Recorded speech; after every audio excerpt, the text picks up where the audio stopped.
Esto es La Entrevista con Raúl Valladares. Los principales candidatos en la notable jornada electoral del domingo anterior en Honduras comienzan a reconocer la victoria en las urnas de Xiomara Castro de Zelaya por la coalición que en este nivel integra con Salvador Nasralla y Doris Gutiérrez frente al Partido Nacional, mientras el Consejo Nacional Electoral avanza en el conteo de votos para los diputados al Congreso Nacional y de alcaldes municipales, donde los números favorecen a Libertad y Refundación. Los datos más recientes del CNE indican que Castro lleva una ventaja del 19.74% luego de procesadas el 51.45% del total de las actas a nivel nacional, mientras la proyección del Congreso Nacional es que alcancemos no menos de 50 diputados y otras que vamos a tener mayoría absoluta, externó Héctor Zelaya, gerente en campaña de Libre. Xiomara Castro cuenta con 961.694 votos contra 607.492 del oficialista Nasri Asfura. Después figura el liberal Gianni Rosenthal con 165.055 marcas, dejando porcentajes de 53.51%, 33.87% y 9.21% respectivamente. 24 horas después del cierre de urnas, David Chávez y Armando Calidonio, alcaldes que iban por la reelección para el municipio del Distrito Central y San Pedro Sula, las dos primeras ciudades del país, fueron los primeros en reconocer la derrota del Partido Nacional ante Libre.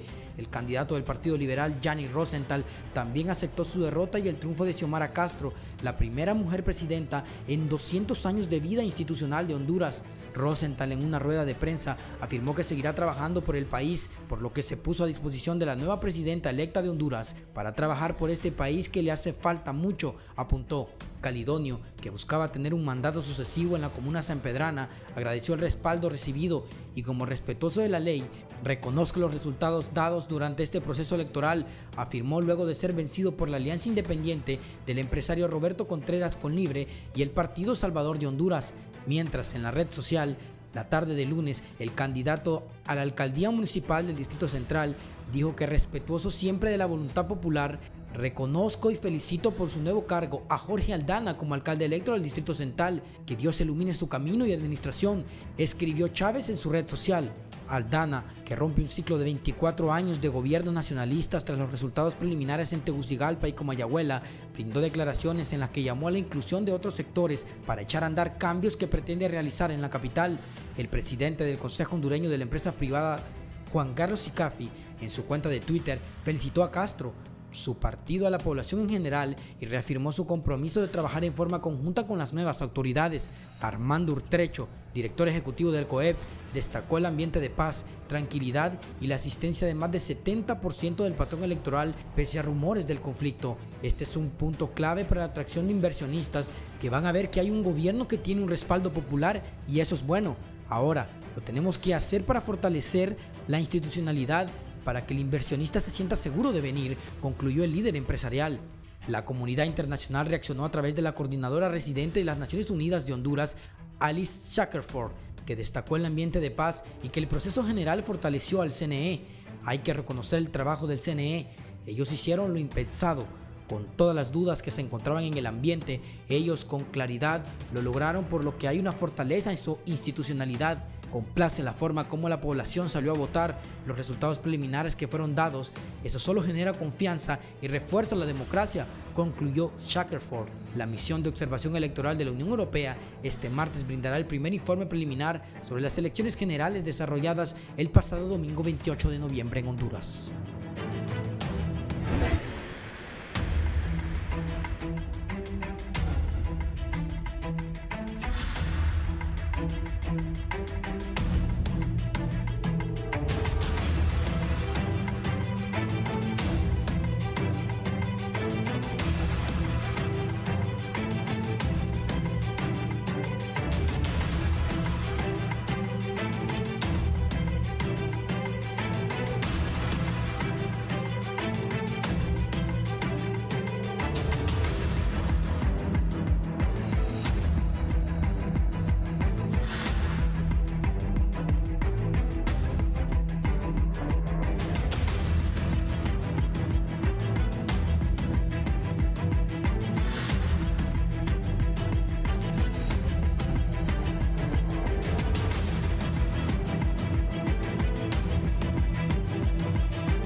Buenos días, gracias por estar con nosotros en la entrevista. Hoy es 30 de noviembre del 2021.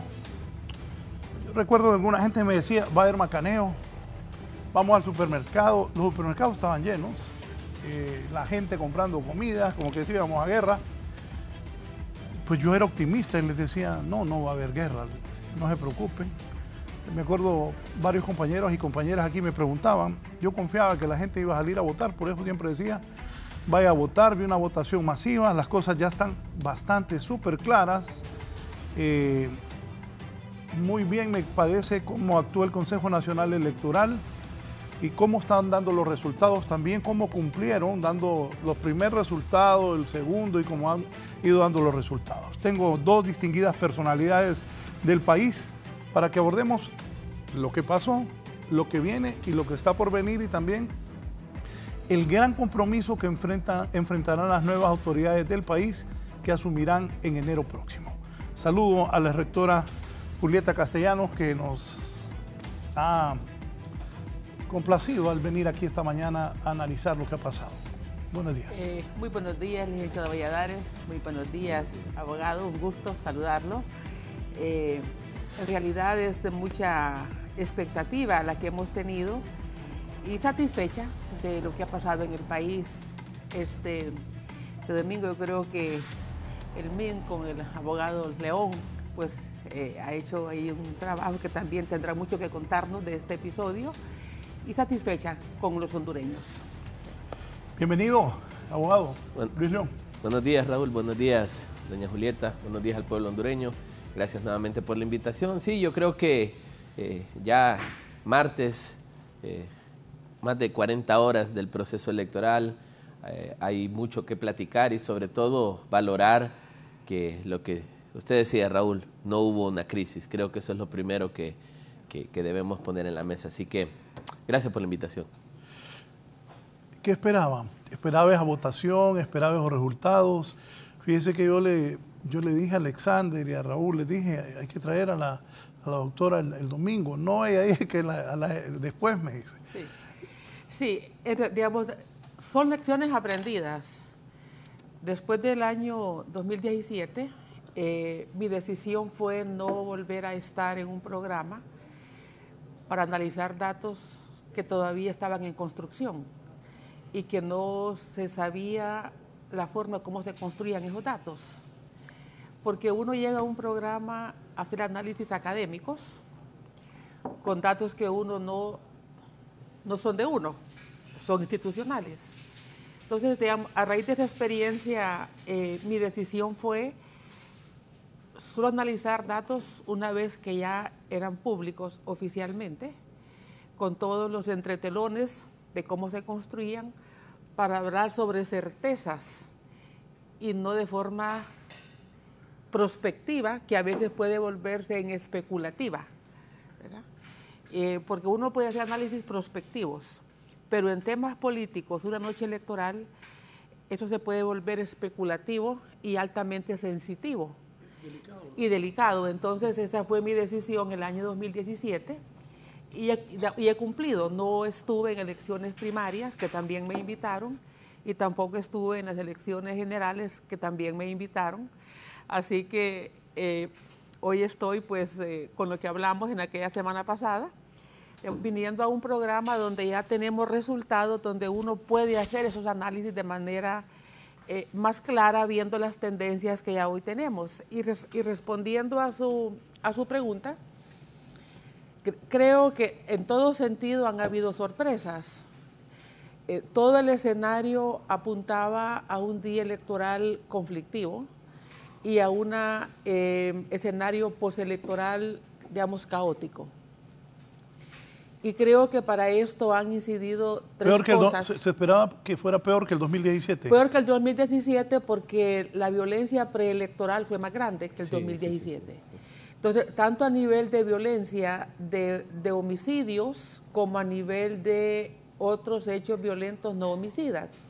El Observatorio de la Violencia y Cáritas hicieron un monitoreo de estos hechos y todo apuntaba a ese escenario. Pero se dieron tres elementos que ayudaron a que eso no fuera posible. Primero, El desempeño del CNE, que hay que rescatarlo, fue un desempeño profesional y pese a todos los obstáculos que tuvo en el camino, yo creo que debemos sentirnos satisfechos de ese día electoral y también del comportamiento de los 3 magistrados, de los 3 consejeros, que habían tenido en el periodo previo esos desencuentros que trascendían al público. Creo que verlos a los 3 dando la información, eso trasladaron confianza al público, eso es importante. En segundo lugar, la masiva votación, la masiva concurrencia a las urnas, eso también fue para mí expectante y hasta conmovedor, debo decirlo, porque al centro de votación al que yo acudo es en las inmediaciones de la colonia interamericana donde yo viví. Ahí siempre me gusta mantener mi centro de votación porque es un lugar de encuentro con el vecindario, sí, y me gusta a mí ese ambiente de calidez que se da. Uno se encuentra con los vecinos, con los niños que vio crecer, ya van a votar, entonces eso es bonito. Pero yo me encontré en mi centro de votación muchos jóvenes, pero también adultos mayores, bastante mayores, y eso significaba un interés, o sea, ver gente con los andadores, inclusive, ¿verdad?, desplazándose, y creo que también eso debe ser una lección para que en próximos procesos se atienda más la gente con discapacidad. Y un tercer, y a esto se suma también la diferencia, digamos, la gran diferencia entre el primero y segundo lugar. Eso fue bajando los ánimos del segundo lugar, creo, en la medida que fueron dándose cuenta que la tendencia era irreversible y que no había manera de decir que había sido fraude, que reconteo, como en otros momentos, que había que contar de nuevo, porque una diferencia tan grande no da lugar a esas cosas. Entonces, yo creo que esos elementos fueron contribuyendo a que tuviésemos unas elecciones muy legitimadas y que ahora se va reflejando con el dato general de asistencia.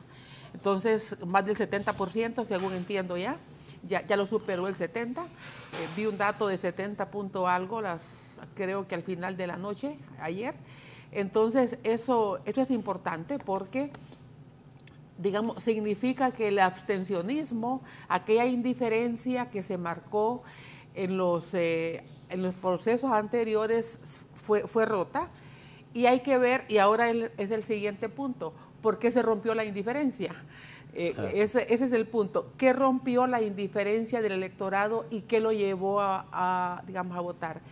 Yo me imaginaba, porque los datos que teníamos de encuestas previas daban un margen entre 2, los más pesimistas entre 2 puntos y los más optimistas 10. Por lo menos fue lo que yo vi en las encuestas, que el que ganara iba a ganar con un margen de ese tipo.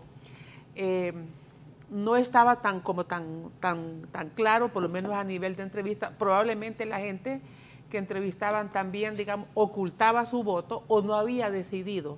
Yo creo que en las últimas 3 semanas, se definió esta elección. Y creo que el Partido Nacional, los hechos de los últimos 6 meses o un año fueron acumulando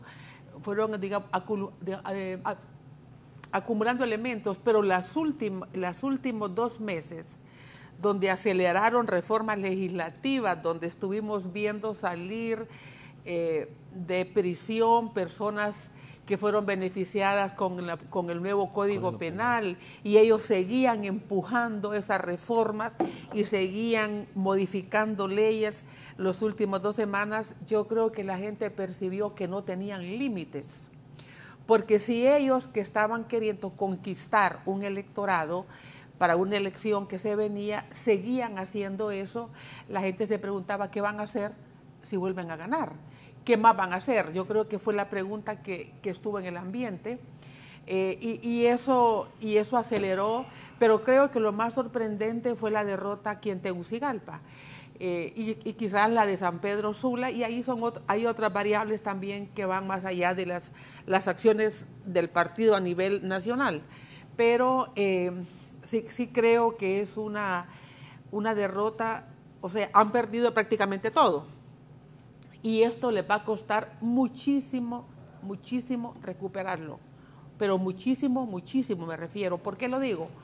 Porque nosotros, mi generación, nosotros crecimos en los 10, 12, 14, 20 años viendo al Partido Nacional junto a los militares gobernar en los golpes de Estado. Nosotros crecimos así. Mi generación creció de esa forma y el Partido Liberal se benefició de nuestra generación porque lo vimos como un partido diferente. No pegado a los militares. No pegado a los militares. Por eso el Partido Liberal obtuvo el beneficio de nuestra generación, de verlo como el mejor partido respecto al Partido Nacional, que siempre lo vimos pegado a los militares, en los pueblos, a los cabos cantonales, todas aquellas figuras que eran las figuras municipales en aquellos momentos. Los comandantes de cerro que mandaban. Los comandantes de cerro, o sea, siempre lo vimos como un partido vinculado al poder autoritario, al poder un poco despótico, beneficiado de esos vínculos, de esas relaciones, y vimos al Partido Liberal excluido de eso, y el Partido Liberal se benefició de nuestra generación porque así crecimos. La generación que está votando por primera vez o por segunda vez, cuando el golpe tenía, digamos que cuando el golpe tenía 8 años, 10 años, ha crecido viendo al Partido Nacional gobernar en la misma posición, viendo al Partido Nacional gobernar, pero la última imagen que tiene esta generación que hoy tiene, que vota por primera vez, por segunda o por tercera vez, lo que ha visto en estos últimos periodos es al Partido Nacional vinculado, algunos de sus más altos dirigentes, al crimen organizado, extraditados, pedidos en extradición, con amenaza de ser pedidos, vinculados con la corrupción, los ha visto con enriquecimiento ilícito. Por supuesto que no todos, pero los operadores del poder dentro del partido. Entonces, por lo menos hay 3 grupos que han votado después del 2011 que así han visto al Partido Nacional, y ellos van a crecer con esa imagen del Partido Nacional, de este Partido Nacional, y por lo tanto es una generación que va a beneficiar a otros partidos. Les va a costar mucho. Entonces, por eso es que creo yo que para el Partido Nacional, para que se reponga de esta derrota que va a ser bastante fuerte, le va a costar muchísimo, pero además le va a costar muchísimo porque sin estar en el poder no va a poder mantener a ese grupo de activistas, a ese grupo de operadores de barrio que le jalaban electores. Entonces, fuera del poder va a le ser muy difícil mantener la clientela, además no va a tener los recursos para distribuir, para dar, que fue así como el partido fue creciendo. Entonces, en esta estrategia del partido, no construyó el partido unos seguidores ideológicamente apegados a él, construyó seguidores que benefició con prebendas. Esas prebendas ya no las va a tener al alcance de él y por lo tanto, para que el Partido Nacional se recupere, va a tener que asumir otras posiciones, pero eso le va a costar mucho porque la generación que está gobernando es una generación muy joven, que va a estar mucho tiempo en el partido y que le va a costar. En cambio a nosotros... y es una generación que de repente pierde por primera vez porque estuvieron 12 años. 12 años. De los últimos... Y por eso mismo se acostumbró a los excesos del poder. Doctora, en los últimos 20 años, en este país, el Partido Nacional gobernó 16. Claro, entonces esta generación de líderes se acostumbró a esos excesos, a creer que podían hacer todo y lo han demostrado. Entonces va a ser muy difícil que el partido mantenga que recupere en los próximos 4 años. Y eso obviamente va a depender del desempeño que tenga Libre, que tenga la Alianza y que tengan otros. Y yo creo que lo que vamos a ver en el Partido Nacional va para largo, porque estos líderes están jóvenes. En cambio, nosotros, cuando comenzamos a votar, en el año 1980, el líder era don Ricardo Zúñiga Agustinus. Era un hombre ya era un hombre grande. Entonces, por eso es que vino el relevo generacional, digamos, de Rafael Callejas, y luego vinieron otros. Pero es para que esta generación que hoy está en el Partido Nacional se desgaste. Es una generación joven que tiene mucho camino todavía por delante, acostumbrado al poder y sus excesos. Habría que ver cómo se recompone. Pero esto viendo nada más en perspectiva el Partido Nacional y las condiciones por las que ha salido con estos resultados y las condiciones difíciles que va a tener para recomponerse. Digamos, el partido digamos, liberal es un análisis aparte, que vamos a verlo en otro momento para cortar aquí. Sí. Gracias. Luis. No, yo creo que, a ver, Honduras, Raúl, venía arrastrando una crisis política desde el golpe de Estado que no lográbamos controlar ni desde los sectores políticos ni desde los sectores sociales. Y los últimos 12 años para Honduras han sido 12 años políticamente duros que se llevaron de encuentro al pueblo hondureño. Yo siempre he dicho, conflictos de políticos por políticos, para políticos, que lastimaron la sociedad de una manera inexplicable. Entonces, venir de ese golpe de Estado a un gobierno que se tituló Integración Nacional, que debió dar paso a los acuerdos de Cartagena para poder tratar de calmar las aguas políticas, no fue precisamente lo que se esperó. Y de ahí los subsiguientes años, del 2013 hasta el 2017, el Partido Nacional intentó hacer cierto nivel de gobierno que, hay que decirlo, el primer año de Juan Orlando Hernández no fue tan malo. Fue un año bastante bueno. De hecho, él llega al poder con una promesa bastante fuerte de luchar contra la corrupción y contra la transparencia, y asumir el gobierno, él firma acuerdos con Transparencia Internacional, él va y negocia la MASI, es decir, había como un primer empuje del gobierno del presidente Hernández a hacer las cosas bien. Y si uno lo ve de manera técnica, los primeros 2 años no fueron tan malos. El problema es el tercero, cuando viene la idea de la reelección. Y ya el cuarto, cuando se impone la reelección por encima de la Constitución de la República, que lo hemos dicho, ese es un tema que habrá que solventar en los próximos años, porque ya es un tema juzgado y un tema que habilita al que quiera, y esto debemos controlarlo. Sí, eso es la reelección delicado, porque todavía está en el aire. Todavía está en el aire. O sea, doña Xiomara, pues sí, se podría reelegir hoy, porque no hay ningún control sobre eso.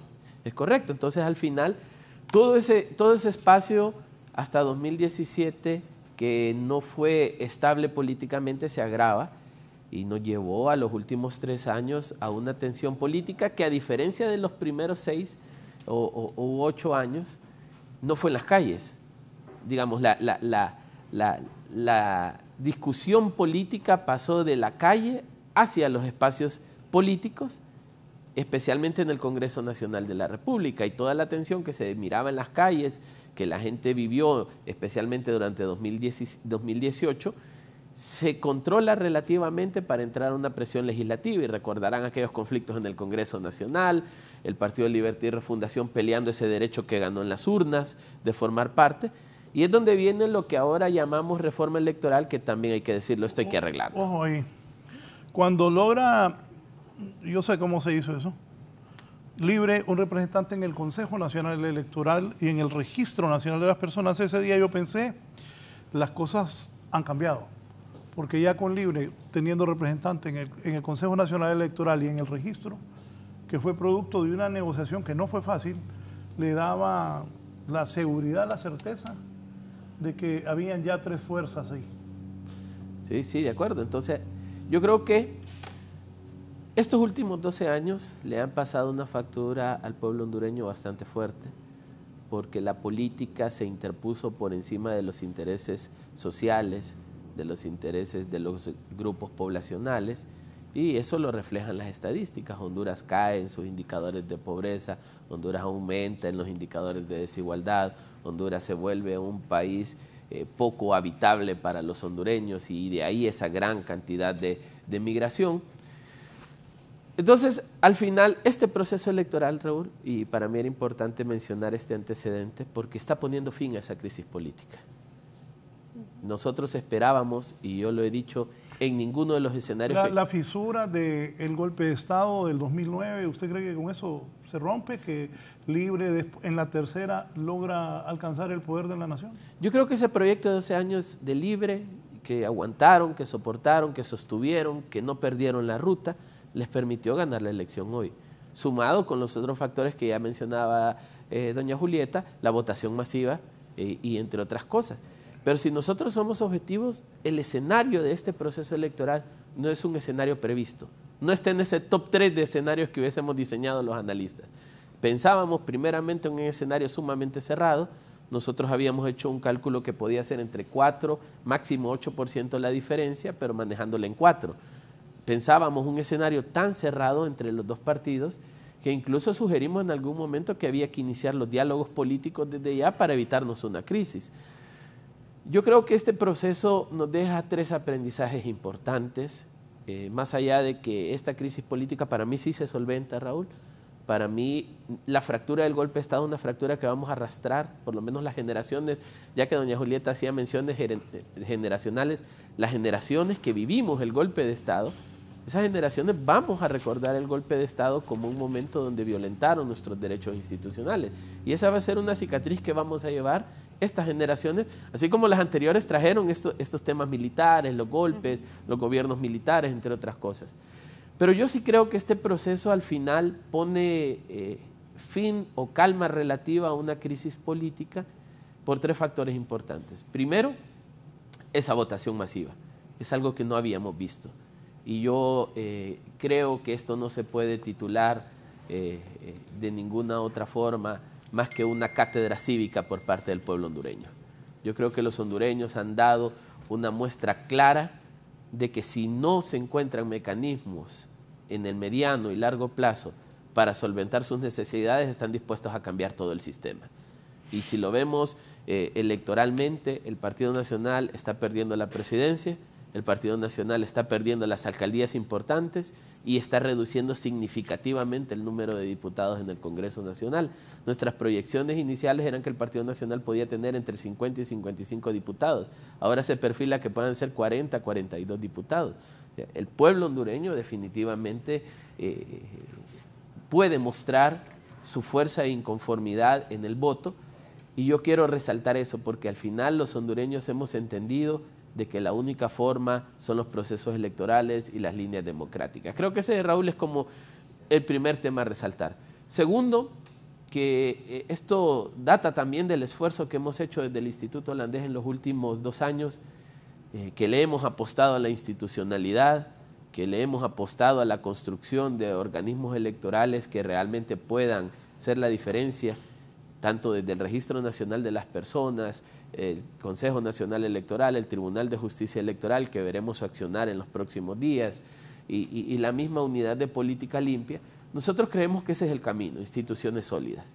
Y lo que ha hecho el Consejo Nacional Electoral contra todos los pronósticos, yo creo que nadie esperaba lo que el Consejo Nacional Electoral hizo. Primero, todo el mundo dudó en el sistema de transmisión. Una vez que se contrató el sistema de transmisión, se empezó a atacar a las empresas, que las empresas no iban a cumplir. La última semana se les estaba desprestigiando bastante. Se les atacó exageradamente. Es cierto. Bueno, hubo campañas montadas de eso, de desprestigio, a cómo iban a transmitir, que no servía. Bueno, hubieron campañas de desprestigio hasta el asesor costarricense que estaba liderando el proceso.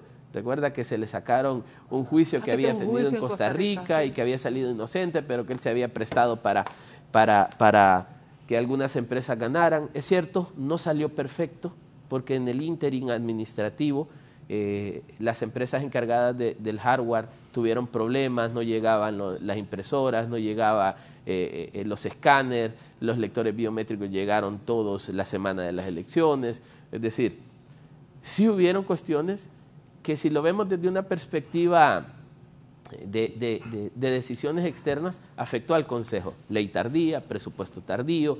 Entonces, claro, eso puso al Consejo en la lucha contra el tiempo.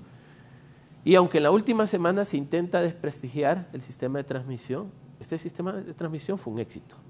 Sí. Un éxito total, al punto que hoy nadie puede rebatir los datos que están ahí. ¿Por qué hubo un éxito? Porque mucha gente también tenía algún temor de que pasara algo similar al 2017. Incluso nosotros que apoyamos ese proceso con capacitaciones, en la última semana desde el NIM promovimos la capacitación de 2.000 miembros de juntas receptoras de votos en el uso del sistema. Promovimos la capacitación de más de 9.000 miembros de juntas receptoras en línea. Es decir, había un esfuerzo que salió del simulacro, donde los miembros de las juntas no podían hacer las conexiones, se hicieron esfuerzos de último momento, pero ahí está el resultado. Y yo creo que no solo es el logro de los 3 consejeros per se, claro, hay 2 consejeras que asumen la responsabilidad con gallardía, pero también hay un equipo debajo de ellos que ha trabajado 30 horas al día, Raúl. O sea, yo estaba hablando con el equipo técnico del CNE ayer y no duermen desde el sábado. Se han trabajado permanentemente. Entonces yo creo que al final ese esfuerzo institucional del Consejo Nacional Electoral, de su equipo, permitió que hoy esta segunda variable, que se beneficia mucho de la primera, es decir, esa votación masiva ayuda mucho al Consejo Electoral a salir avante. Y esto hay que ser honesto. No solamente es que el sistema funcionó. Si hubiéramos tenido poco dato porque hubo poca votación, ese primer dato de tendencia hubiera sido un problema. Sí. Entonces creo que eso empujó mucho el proceso. Y una tercera variable que creo que es importante es que a pesar de que todos los partidos, o por lo menos los 2 con posibilidad de ganar, se estaban declarando ganadores aún sin dato, hoy la sensación de conflictividad de quien va perdiendo es muy nula. O sea, ya David Chávez ha salido a reconocer la alcaldía de Tegucigalpa, Calidonio salió a reconocer la alcaldía de San Pedro Sula. Entonces yo creo que ahora lo que queda es que el presidenciable Asfura reconozca que ese dato, o sea, darle vuelta a ese dato no es fácil. Es casi imposible que a esta altura, con el 52% de las actas, hay 20 puntos por delante, que son más de 380.000 votos. Entonces yo creo que ya la sensación de conflictividad es inexistente. La gente está contenta, Raúl. La gente siente que ha actuado y yo creo que ahora lo que nos queda es esperar que este gobierno, ya viendo las perspectivas para adelante, que este nuevo gobierno pueda primero subsanar el dolor social. La gente se ha sentido abandonada por su gobierno, la gente se ha sentido abandonada por sus autoridades, por sus alcaldías. La gente necesita que su liderazgo político pueda de alguna manera retomar ese interés hacia las grandes masas. Y yo creo que ese es el gran reto, más allá de una política económica que hay que definirla, porque Honduras es un país altamente endeudado y un país que no está recogiendo tributos, entre muchos temas fiscales, entre muchos temas políticos. Yo creo que lo primero que este gobierno debe empujar es un encuentro con la sociedad. El pueblo hondureño se expresó, ahora el pueblo hondureño quiere ser parte, y yo creo que eso será importante. Voy a hacer una pausa para seguir platicando con la doctora Julieta Castellanos y con el abogado Luis León. Antes quiero reconocer algo de Ricardo Romero de Levo de Honduras. Y Ricardo, siempre que me daba las encuestas, decía que ganaba por 9 puntos doña Xiomara, siempre. Y una vez me dijo, Raúl, creo que hasta por 15. Pues con esos datos y otros, y yo todos los años, siempre que hay elecciones, hablo con el pueblo. Entonces aquí cambian vigilantes y en otros lugares donde voy y le pregunté. Entonces una vez le pregunté a 4. Entonces me quedaron viendo y uno me dijo por Yanni. Entonces le dije, pero vos no me digas lo que yo quiero oír. Le digo, vos decime por quién. Entonces saltó otro. Me dijo, no, Xiomara. Y el otro Xiomara. Y el que me había dicho por Yanni también dijo Xiomara. Y bueno, con los compañeros aquí me decían que les diera el número de la loto el domingo, porque mire cómo se ríe Evo. Cada vez que voy a las elecciones les digo cómo vamos a quedar y lo que va a pasar, por mi experiencia en el deporte, que fui comentarista. Y en la política tengo alguna experiencia, y sí, yo miraba el rechazo de la gente, y también la pensé lo de David Chávez. Una semana en política y una entrevista en un momento complica la cosa. Sí. Me acuerdo una vez que el abogado Ramos Soto también dijo que el doctor Reina dormía viví en la casa de la suegra, yo transmití entrevistas desde Los Ángeles, en California, y se armó el primer macaneo, y al final, y ya vamos a hablar de eso, la campaña de 1994 se repitió impresionantemente en el 2021 hablando de comunismo. Sí. Una pausa y volvemos. Exactamente. Ya volvemos con más de la entrevista con Raúl Valladares. Continuamos con más de la entrevista con Raúl Valladares.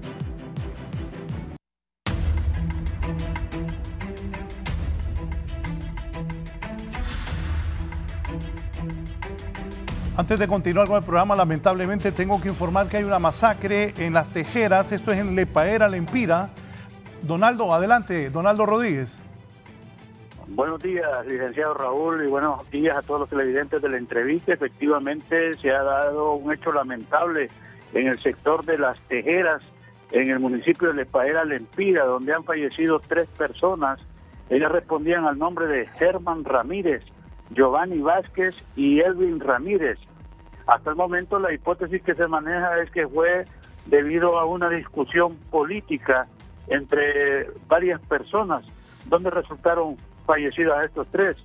También se está manifestando que como hubo cambio en el municipio de Lepaera, Lempira, por muchos años el alcalde fue del Partido Nacional, ahora ganó el Partido Libre en el lugar, y esto pues celebraban, todavía ayer celebraban el triunfo del Partido Libertad y Refundación, y provocó que después de la celebración se diera una discusión donde han fallecido estas 3 personas. Es un informe preliminar que manejamos, licenciado, debido a que la comunidad de Las Tejeras es un poquito retirado del casco urbano de Lepaera, Lempira, pero estaremos recabando más información para los espacios de 11 Noticias y poderle dar completa la información a todos los televidentes de Canal 11. Este es el informe, licenciado, del occidente del país. Retorno con usted a la entrevista. En Las Tejeras, Lepaera, Lempira, 3 muertos ha reportado lamentablemente Donaldo Rodríguez. Estaremos ampliando en los siguientes noticieros de Canal 11. Sobre lo que me decía del Partido Nacional y lo que viene, ¿qué ampliar? Porque también de ahí vamos al Partido Liberal y de ahí vamos al Libre. Sí. Bueno, quiero ver un dato de estas elecciones que es importante, porque he visto que a veces el sobreentusiasmo hace olvidar los datos anteriores. Dice, las elecciones más votadas. Porcentualmente no es así. Porcentualmente no. Tal vez llega a ser la 5ª más votada, ¿verdad? Porque nosotros tuvimos 81.3 en 1980. Sí. Luego 78.5 en 1981, que fue para elecciones generales. 84.1 en 1985, que son las más altas que se ha registrado. El nivel más bajo de abstencionismo fue el 16%.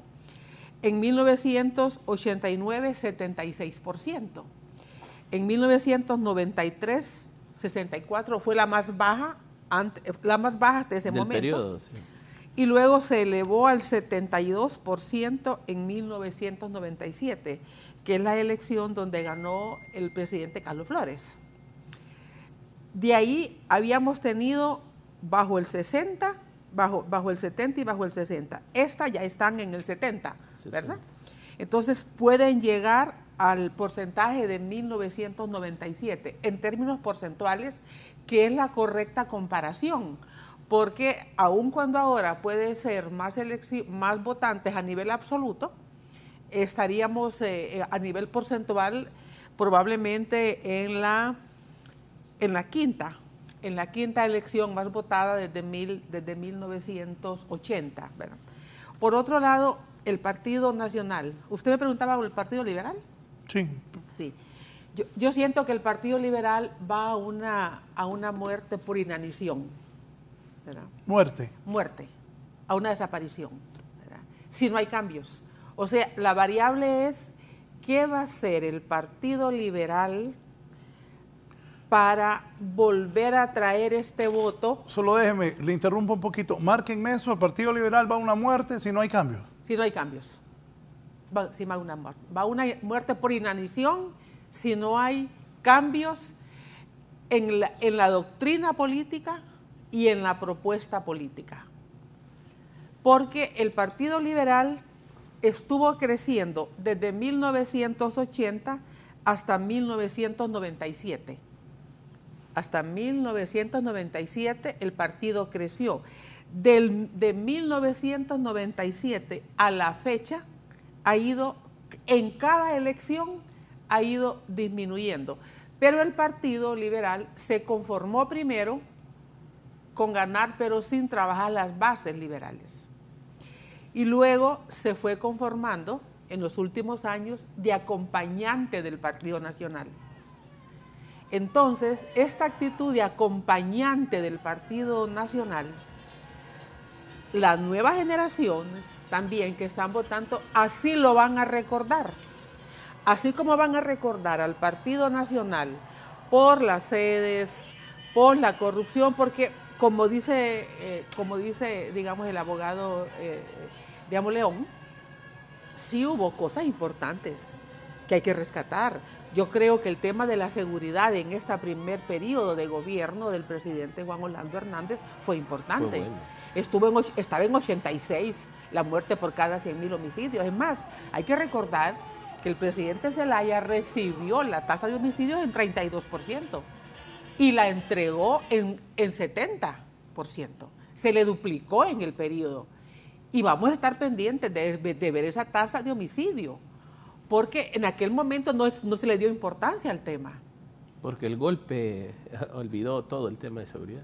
Porque la gente estaba con la consulta y con todo aquello, y el observatorio, afortunadamente, comenzó a trabajar desde el año 2005. Sí, pero antes de entrar a Libre, sígame hablando del Partido Liberal. Bueno, sí, porque estaba destacando que, porque no es justo también recordar solo lo negativo, entre la seguridad, porque es un tema que fue importante en este primer gobierno, pero el Partido Liberal va a ser recordado por las nuevas generaciones de votantes como el partido que acompañó al Partido Nacional en este gobierno. Entonces, yo les planteaba en el segmento anterior, nosotros crecimos, yo empecé, digamos, a ejercer, digamos, el sufragio a los 26 años. A los 26 años. Y tenía el recuerdo... ¿Por qué no votó a los 18? Porque no hubo elecciones.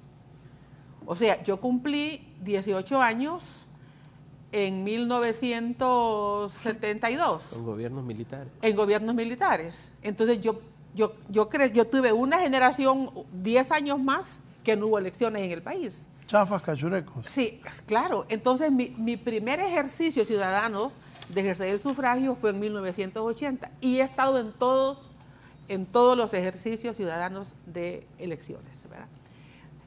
Cuando en 1980 yo tenía 26 años. Entonces en ese momento es la primera vez que ejerzo el sufragio, ¿verdad? Y bueno, crecí. El primer recuerdo que tengo es la campaña electoral de 1963. ¿Verdad? Es el primer, tenía 9 años. ¿El pajarito? Sí, cuando Rodas Alvarado.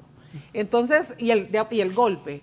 Y el golpe de 1900. Entonces crecimos con esa imagen nosotros, y esa es la imagen que va a crecer la generación, recordando a los nacionalistas de estos últimos gobiernos y a los liberales acompañando.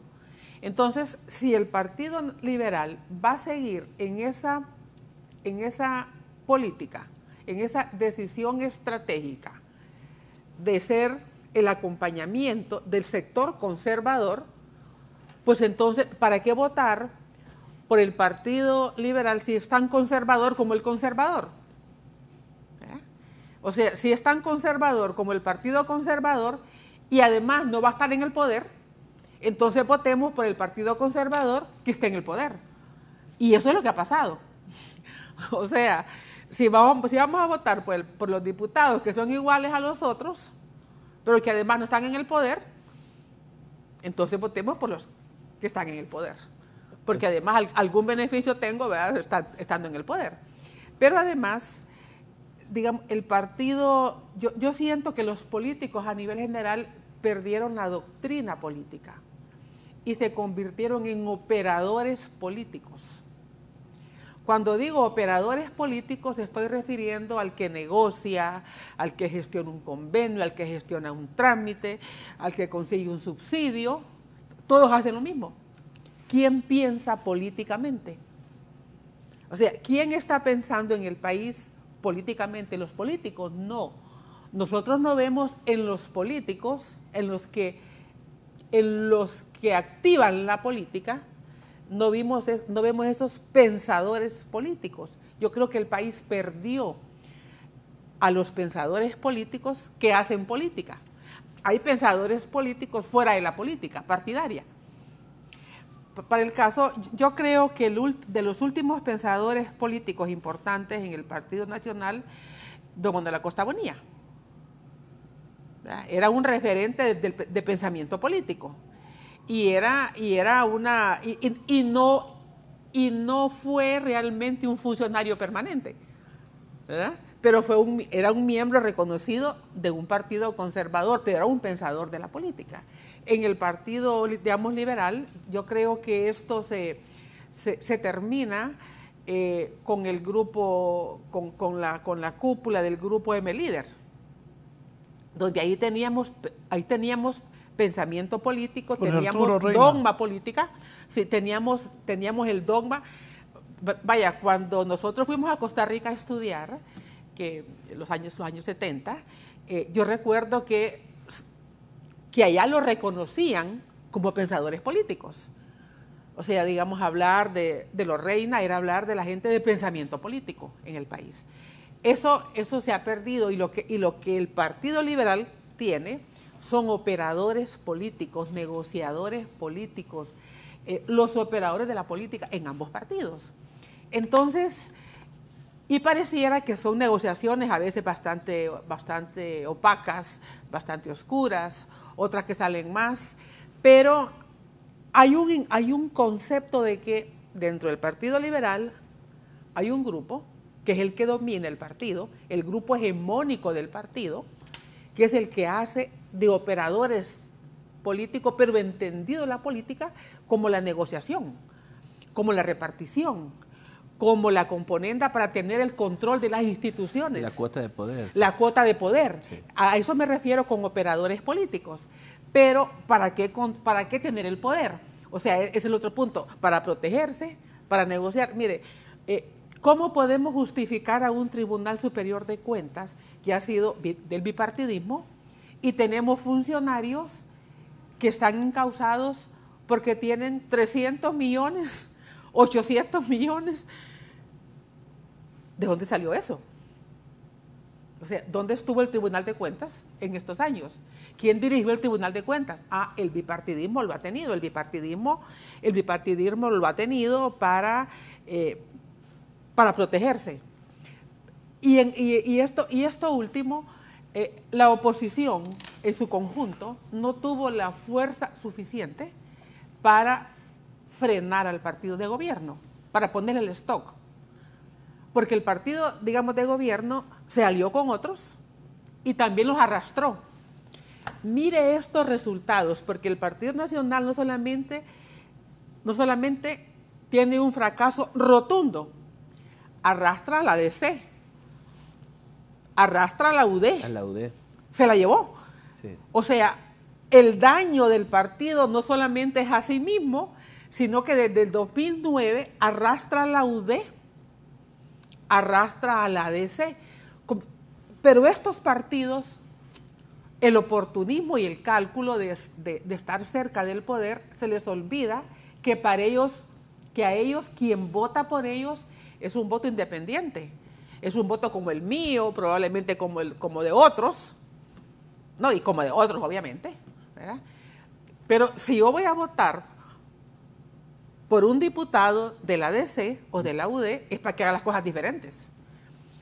Si yo voy a votar por la DC o la UD para que haga igual las cosas, Entonces, ¿para qué? A mí la democracia cristiana me caía bien en aquellos tiempos de Efraín Díaz, eso No, es que Efraín Díaz fue el diputado.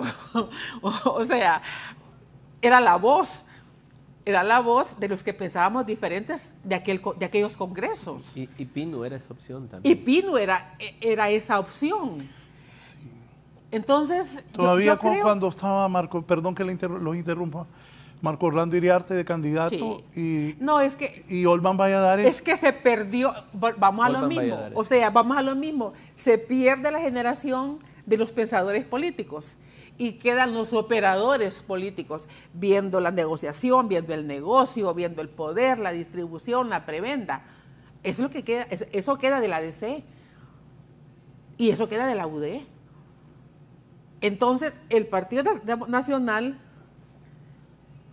de manera pragmática, el pragmatismo de unos y otros lo lleva a juntarse con los pequeños, porque estos pequeños eran presa fácil.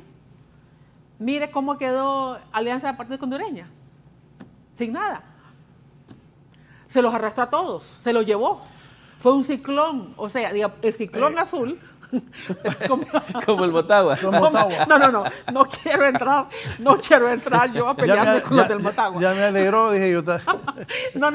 Vamos a hablar del equipo. O sea, no pero quiero hablar del algo Motagua. Pero esta derrota del Partido Nacional es la derrota de Alianza Patriótica, es la derrota de la UD, es la derrota del Partido Demócrata Cristiano, porque los arrastró a todos. Los arrastró a todos. Los arrastró a todos. Porque además la gente percibe, y este es otro de los temas, que entre estos partidos pequeños hay algunos que pueden tener doctrina, pero que el pragmatismo llevó a que la perdieran. Pero hay otros partidos sin doctrina, que son nada más empresas mercantiles.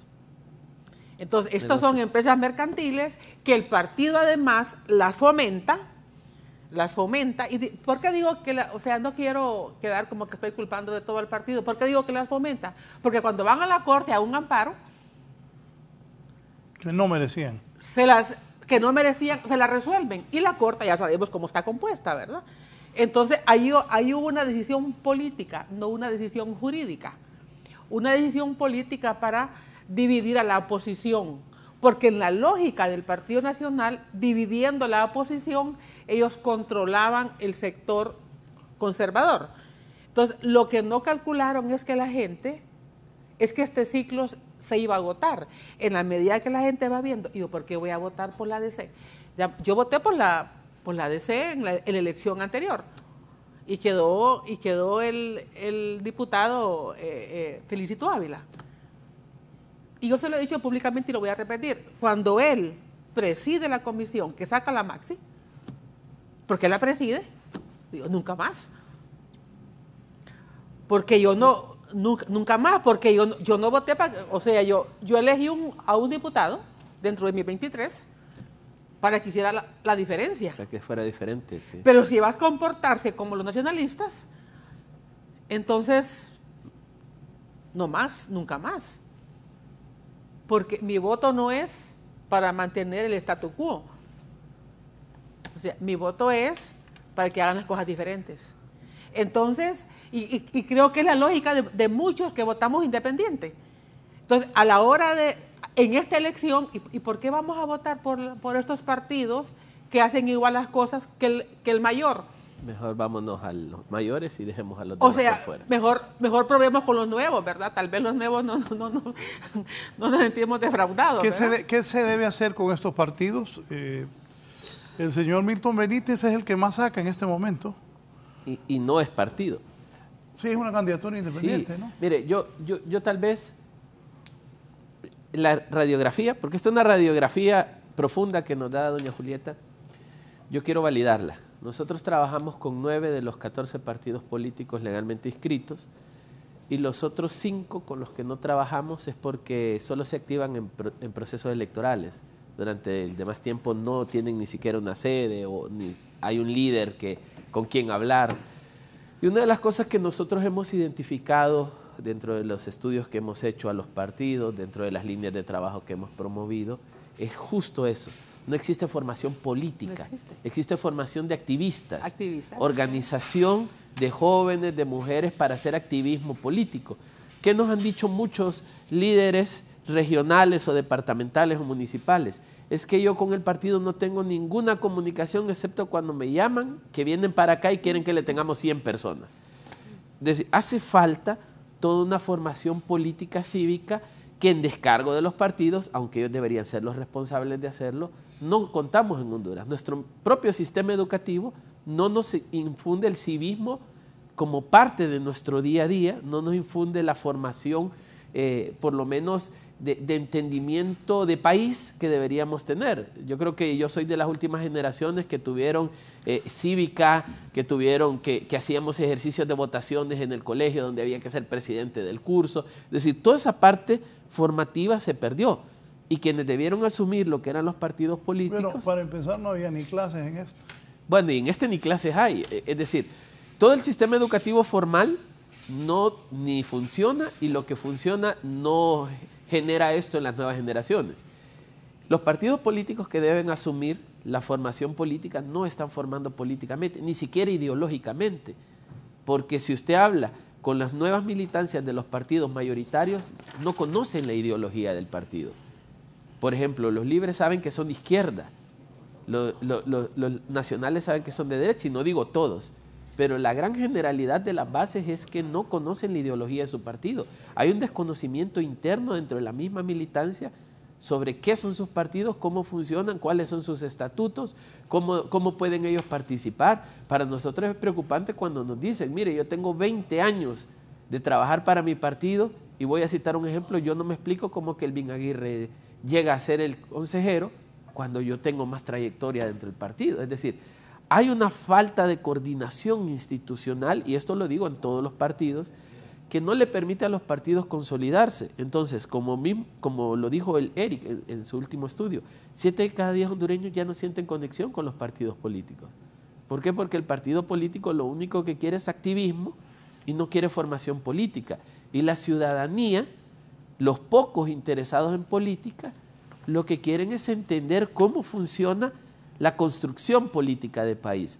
Por ejemplo, nosotros tenemos un espacio que se llama la Escuela de Formación para la Democracia, que es un ejercicio que hacemos desde el Instituto Holandés en los 22 países que tenemos presencia.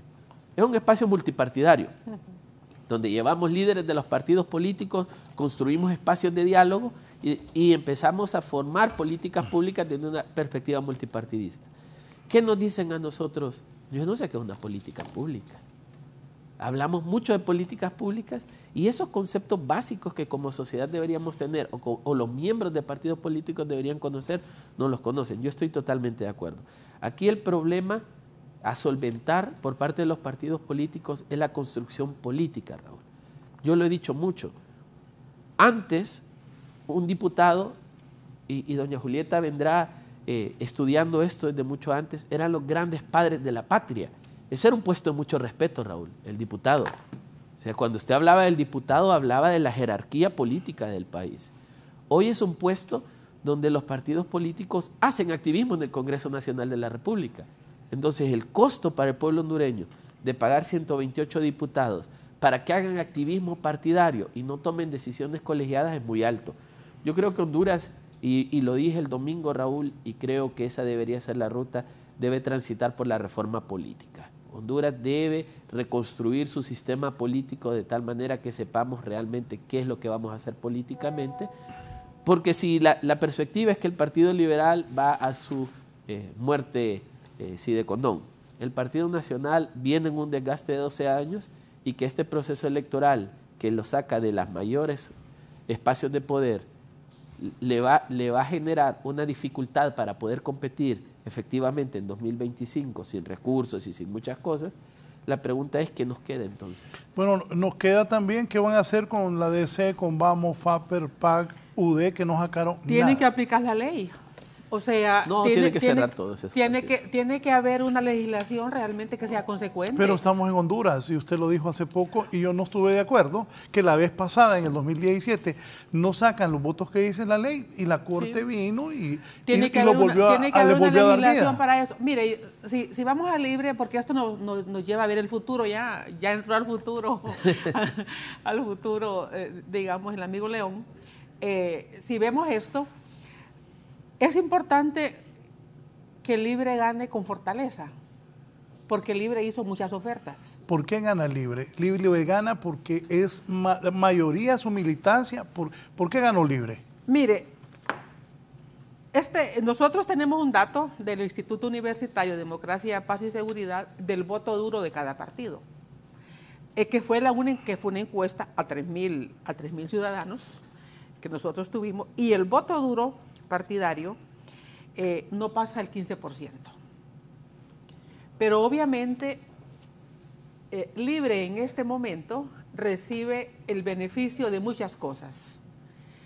Recibe el beneficio de la persistencia que tuvo por estos años. Recibe el beneficio de un gobierno desgastado completamente, pero un gobierno que hizo todo para perder, y sobre todo el último tiempo. ¿Por qué? Porque el Partido Nacional, digamos, él apostaba a la prebenda económica y al clientelismo. Y es más, hubo un video que circuló del señor Eval Díaz donde releva eso, ¿verdad? No, a la gente no le importa, a la gente le importa tener la bolsa, ¿verdad? Sí. A sus partidarios sí, pero si hay algo que nos sentimos realmente orgullosos es de la dignidad rescatada en este proceso electoral. Entonces, el Partido Libre se beneficia de ese desgaste, pero es que era increíble, como de los hechos que ya anunciamos, que el partido hace en el Congreso en los últimos 6 meses. Parecía que estaban convencidos que se iban y estaban legislando para protegerse. Entonces, es más, uno que hacía análisis pensaba, es tanto lo que tienen que proteger que no les importa perder el costo de perder. Porque dada que estaba tan dividida la oposición, era claro que ellos tenían la preferencia por la división de la oposición. Entonces, el Partido Libre se beneficia de eso. El Partido Libre se beneficia de una alianza con UNOC, porque UNOC, lo que aporta la alianza a UNOC es un poco más de equilibrio frente a aquella visión más radical que se tenía de Libre, de los más radicales de Libre. Entonces, cuando entra UNOC a la alianza, pone en el otro lado de la bala, pero más por el lado empresarial, más el lado de Barquero, de Dori Gutiérrez, en UNOC. Digamos, yo creo que no es tanto la figura solo de Salvador, sino entre el sector independiente como nosotros, la llegada y los que hacemos análisis más de mirada larga, no solamente de personas, ¿verdad? Lo que vemos cuando entra uno a la alianza es el que uno pone en el otro lado de la balanza un poco más de equilibrio con sus diputados, con otras... El liderazgo regional, gente muy confiable en sus comunidades. Sí, en sus comunidades, o sea, no solamente la figura del señor Narrala. Porque digamos, tampoco mirábamos, y creo que es correcto, ver que el millón más los otros tantos era igual a tantos si se unían. No era porque la gente no es autómata. La gente, su voto es de él, ¿verdad? Entonces, y el voto decide por quién, ¿verdad? Pero no es que si se unen la gente se va a ir toda, pero sí ayudó, obviamente ayudó. Y yo creo que ayudó más las últimas semanas. Digamos, ayudó una campaña anticomunista, ¿verdad? Cuando en realidad la gente radical de Libre que puede tener formación comunista no es la mayoría, ¿verdad? No. Si la mayoría viene del Partido Liberal. La mayoría es el Movimiento 26. Por la nueva presidenta y el coordinador general, liberales. No, y la mayoría de Libre es el movimiento oficialista de Libre que es del presidente Zelaya, ¿verdad? Entonces, en ese sentido, los más radicales del Libre son minorías, claro, tienen una voz potente. Y esta voz potente de estas minorías en Libre es la que asusta a otra gente, o la que le distancia a gente a Libre. Pero yo creo que la alianza le suma un poco de confianza. Bueno, y si votamos por los diputados del partido, digamos, del PCH, y se configura esto, pues, entonces, digamos, Libre se beneficia de todas estas, de todo este escenario, que es importante, y creo que también el propio Libre se da cuenta que tiene que dar un paso atrás en algunas cosas que había planteado. Si Libre no da ese paso atrás, como cuando el presidente Zelaya dice no hay tiempo para una constituyente, aquí la gente le asusta una constituyente, y yo no sé por qué, ¿verdad? O sea, yo no tengo por qué temerle, pero hay gente que sí. Entonces, hay unos que le tiemblan a eso. Le tienen horror, ¿verdad? Y que creen que vamos a vivir con una constitución que se hizo de 40 años, pero que nada cambia. No es así. Mire, hasta el virus cambia. Hasta el SARS-CoV-2. Ya estamos en problemas. Ayer Biden anunciando que eso es el nuevo virus, peligrosísimo. Sí, entonces, pero quieren que la sociedad sea pétrea, ¿verdad? Y que la familia, y que el concepto de familia es pétrea. No, miren, la familia ya cambió. Y cambió, nos guste o no, cambió, ¿verdad? Cambió. Entonces, y yo digo, ¿por qué se preocupan por gente adulta que trata de hacer su vida de manera armónica y feliz? ¿Por qué hay esa invasión? ¿Por qué hay esa invasión a la vida y a la intimidad? ¿Verdad?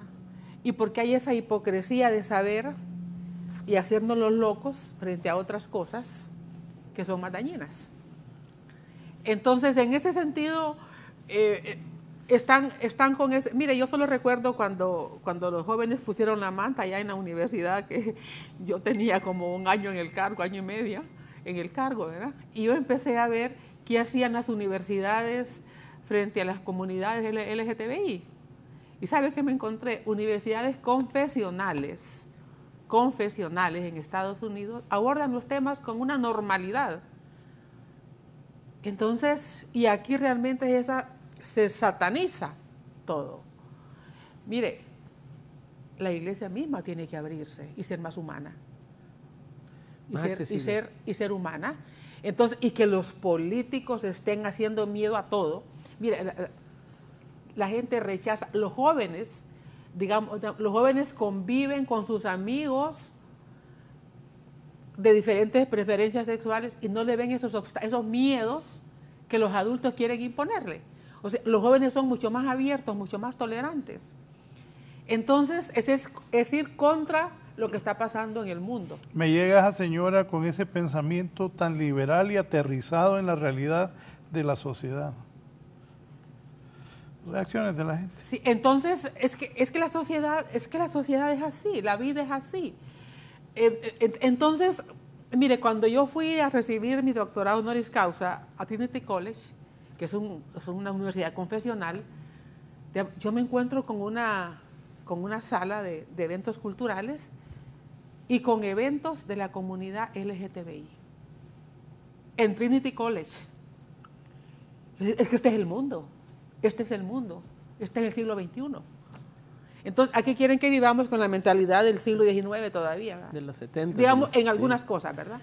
Entonces... No queremos evolucionar como sociedad. No sé qué evolucionar. Entonces, en ese sentido, digamos, Libre hace esa concesión de dar un paso atrás en esos temas y creo que ayudó. Entonces, yo creo que hubo varias cosas que ayudaron desde el propio Libre y desde otros que le aportaron. Pero es importante también que Libre entienda por qué ganó. O sea, Libre gana porque hay un rechazo a la gestión del Partido Nacional. Y eso debe tenerlo con todo respeto, porque ellos van a saber cómo hacen sus cosas. Pero si ellos hacen un gobierno parecido a los estilos estos, luego van a perder el encanto. Ese encanto que están provocando, pero además con la desventaja o con lo positivo como se quiera leer, que Libre no es un partido con la verticalidad del Partido Nacional. Y sí le pueden salir rápidamente reclamos internos. Pero para mí es importante que Libre gane con fuerza. O sea, para mí es importante que Libre gane bien y gane con buen resultado. ¿Por qué? Porque ha hecho muchas promesas importantes.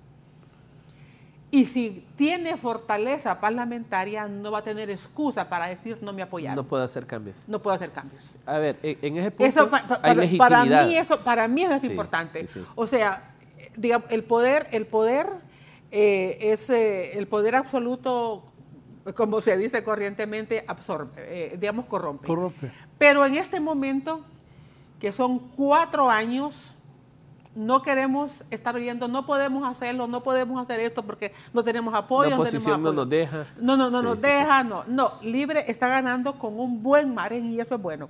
En la idea de ambos. Eso es bueno porque no va a tener excusa para no revertir las sedes, no va a tener excusa para no revertir el Código Penal, no va a tener excusa para no revertir aquellos temas que requieren mayoría simple. Y que doña Xiomara también prometió hacerlo. Sí, a eso me refiero. Según la proyección. Es que son las promesas, exacto, ¿verdad? Y según la proyección van a ser casi 70 diputados de oposición, lo que significa que 70 diputados de oposición, entre Libres, Salvador de Honduras. No, entonces 70 oficialistas. Para lo que viene. Sí. Bueno, ahora sí, de acuerdo, ahora oficialista. Es decir, echarle vuelta atrás a las sedes no debería ser algo difícil. Y yo creo que Libre logró conjugar un discurso opositor a esa campaña de comunismo. A mí me sorprendió, en este programa yo vi líderes de Libre decir, si es que el comunismo no existe. O sea, el socialismo, eso ya pasó de moda. Lograron de alguna manera con su discurso quitar ese miedo, que como dice doña Julieta, pero a mí me parece que ya en este punto este gobierno cuenta con legitimidad y eso será importante. ¿Qué problema teníamos en gobierno 2017? Ganó con el 32% de los votos válidos. Así es. Pero si metíamos ese 32% en el padrón electoral, ganaron con el 16% de los hondureños habilitados a votar. Por eso la ingobernanza para este gobierno fue sumamente compleja, no la podían sortear. Sin embargo, hoy tiene una presidenta que está ganando con el 53% de los votos válidos, lo que significa que ese concepto de la mitad más uno democrático se ha aplicado en este proceso electoral. Yo creería que Libre debe hacer un gobierno lento, de no correr, para no tropezarse. A ver, Libre va a encontrar una papa caliente ahí.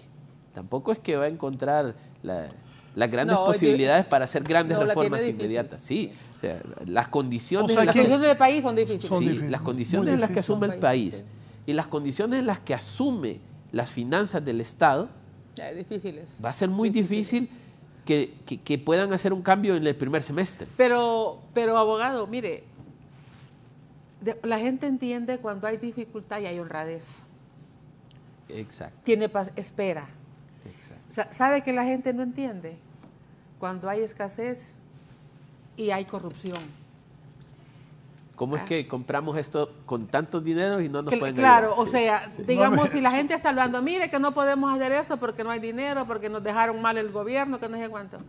Pero se da cuenta de los derroches, de los excesos. Sí. Mire, la gente eso no lo perdona. Sí. Pero la gente es capaz de, si a usted le dicen, mire, no hay, pero de lo que hay se va a administrar bien. La gente entiende. Correcto.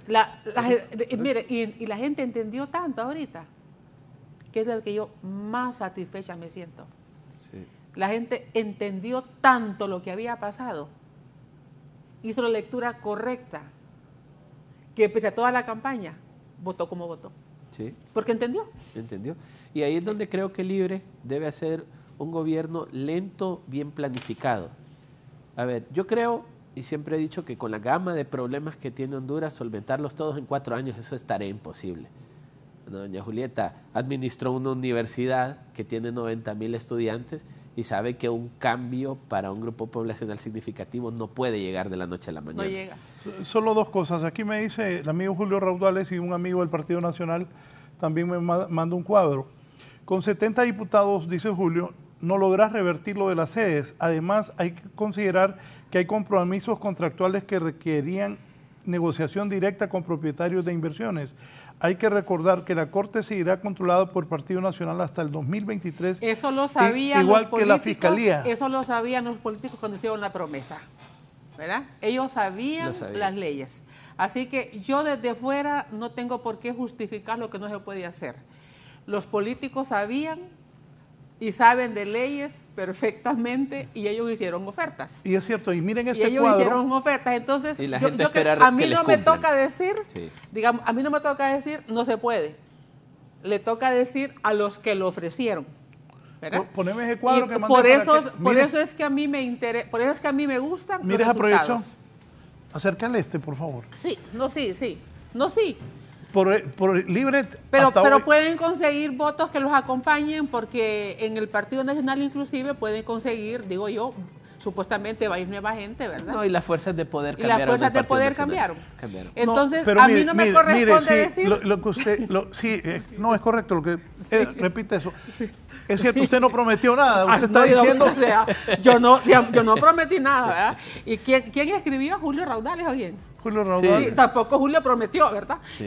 Entonces, si él no prometió, no sé por qué está justificando, ¿verdad? O sea, o por qué está adelantándose a decir no van a poder hacerlo. Pero si ¿verdad? esto quedara así, mire, si era lo que has hablado aquí de maritaje liberales y Hay 42 y 63 21, votos, son 63. Y los otros tienen... Ahí y los otros liberales- 64. los liberales- 64. 64. Y los liberales, si no se dan cuenta los liberales que tienen que hacer un cambio de rumbo, entonces van a la muerte. Oigan qué interesante esto. Ahí están iguales. 42 Partido Nacional Así es, sí. y 21 liberal suman 63. 52 de Libre y 12 de Salvador de Honduras 64. suman 64. Y ese Pero- DC va pero queda nacionalista. DC 1. Va nacionalista. Pero puede que no quede, me dicen, porque eso me decían ayer que podía moverse. Y él es felicito, supongo. Sí, No, no. No es feliz. No es otra persona. Pero me decían que inclusive que el partido... Carlos Raudales se llama. Sí, me decían que Libre puede subir en Tegucigalpa, uno más, que probablemente llegaba a 11, que el Partido Nacional podía subir uno más, y que, bueno, ahí está Wilmer. Entonces, no, yo le contesto a Julio Raudales que como yo no ofrecí, y entiendo que él tampoco, ¿verdad? Entonces, a mí no me corresponde decir lo que no pueden hacer, ¿verdad? Será ellos los que van a demostrar y hacer la lucha por hacerlo. Y si no pueden, la gente lo va a entender también. Pero yo ¿verdad? creo, doña Julieta, que con esos números, ahí tiene mitad y mitad. Entonces, con esos números, el discurso de Xiomara cobra vida. Donde Xiomara Castro dice, Claro. sentémonos, dialoguemos, Claro. lleguemos a acuerdos, juntos, y empujemos la carreta. Yo creo que este Congreso Nacional va a ser un congreso de mucha negociación política. Sí. Porque cualquier reforma o cualquier nueva ley necesita de cada lado. Y a mí me parece que esa idea de tener un gobierno de integración, un gobierno abierto al diálogo, a la construcción, va a ser fundamental. Porque el pueblo hondureño, yo sí creo que puede esperar, doña Julieta, y ahí estoy de acuerdo con usted, pero tampoco va a esperar a 2024. La gente necesita una respuesta ya. Yo creo que Libre tiene que gobernar lento, bien pensado, pero en ese paso, bien razonado, debe tener victorias tempranas. Si Libre no logra darle al pueblo hondureño una victoria temprana, ¿Qué es una victoria temprana? cumplir una de las promesas que puedan ser alcanzables de corto plazo. No sé si las sedes, no sé si el Código Penal, pero, por ejemplo, si Libre logra conjugar desde el Congreso Nacional la aprobación de una segunda MASI, por ejemplo, Sí. eso al pueblo hondureño le va a dar, Sí. este gobierno me va a Tiene cambiar que las buscar cosas. algo que pueda hacer sin el trauma de una lucha que fracase. Exacto. O sea, probablemente la sede vaya más a largo plazo, porque hay que, si no tienen los votos, no tienen ellos más la oposición, porque yo tendría la expectativa de que el Partido Liberal se dé cuenta que si sigue de aliado el Partido Nacional va a la muerte, ¿verdad? Entonces ahí se tendrían que unir Libre, el Partido Salvador de Honduras y el Partido Y Liberal. el Partido Liberal. Y ahí habían los 70 votos de los que se habla, 73 No, votos. sí, claro, ahí. Sí. Entonces, en ese sentido. Pero eso, si Libre lo toma de batalla primera, le puede ir mal. Yo creo que tiene que tomar primero las batallas que pueda ganar sin los traumas de la derrota o de la larga negociación y que den resultados que a la gente le impacten bien. Si une Libre, le va a ayudar. Salvador de Honduras, bueno, Libre, sí, el Salvador de Honduras y el Partido Liberal serían 84 votos. Sí. Tienes que hacer muy poco lobby para conseguir muy poco la reforma. lobby y puede encontrarse. Y bueno, yo creo que el Partido Nacional, como va a quedar dividido, muy dividido, porque se van a empezar a culpar porque perdieron. Yo me imagino que los diputados que no están saliendo ahora, o que no van a salir supuestamente si la tendencia sigue, es un partido que va a quedar buscando culpas entre ellos mismos y las van a encontrar, obviamente, vean los que más se enriquecieron, los que cometieron los excesos públicos más grandes, que los llevó a la derrota, etcétera. Entonces, ahí pueden irse ellos viendo, no sé qué más va a pasar. Una pregunta para los dos. La gente salió a votar, la gente le dio el triunfo a Libre, muchos liberales cruzaron el voto, un montón de liberales cruzaron el voto, independientes votaron por Libre, nacionalistas votaron por sacar a sus mismos nacionalistas. Muchos nacionalistas no me hacían caso, que les decía yo, pongan atención que 200.000 nacionalistas votaron en contra. Voy a mencionar a Giovanni García, yo le decía a Yavico Vida a cada rato, y no entendía, porque ellos son grandes cachurecos. Pero yo les decía, si 200.000 no votaron por ustedes, preocúpense. ¿Cómo el nuevo gobierno? Pero yo vi también otra cosa, o sea, no vi, digamos, me lo comentaron, me lo dijeron y creo que lo cumplieron. Nacionalistas que nunca habían votado por otro partido ni por otros diputados iban a votar por el candidato a la presidencia, pero por otros diputados. Y otros se abstuvieron mejor a no votar. Eso lo vamos para no fallarle a su partido. Sí, eso lo vamos a ver cuando tengamos el voto parlamentario, el voto completo.